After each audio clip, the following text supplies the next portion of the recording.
If you still think that the UK's Digital ID scheme is about illegal immigration and employment, you need to see what was said in the House of Commons yesterday. So I'm going to play you an excerpt from that speech yesterday by Liz Kendall, the Secretary of State for Science, Innovation and Technology. I have always believed in giving people power and control over their lives, control over the public services they use, how they access childcare, benefits and housing support, control over their data and who sees it, and control over the choices they make to rent or buy a home, apply for a job, open a bank account, and much more besides.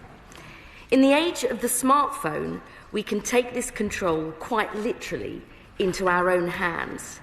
But too often, it feels like we're at the mercy of a system that doesn't work for us as well as it should.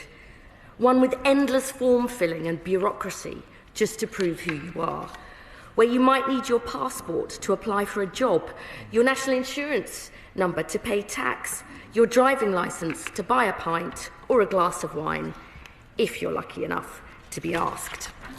And most frustratingly of all, you might have to rummage around in a drawer looking for an old electricity bill just to open a bank account or join the library or enrol your children in school. After my first few videos criticising the Digital ID plan, I started receiving comments suggesting that I was exaggerating the inevitable purpose creep of the Digital ID. That is, the Digital ID wouldn't become central to every facet of our lives as I was suggesting. And although I had very good evidence that it would, or at the very least could, this speech acts as proof beyond reasonable doubt. Even Liz Kendall's choice of words are fascinating, and it's almost as if the truth is trying to escape her sentences. She repeats the word control and then goes on to talk about being at the mercy of the system. Well, that is exactly where we're headed with a digital ID. And if it's used in conjunction with a CBDC, then the UK becomes a nanny state. This isn't just hyperbole for the sake of engagement. We're now getting direct insight into how pervasive this control and surveillance infrastructure will be. But hey, let's be fair, while you may lose your privacy, your self-sovereignty and your autonomy,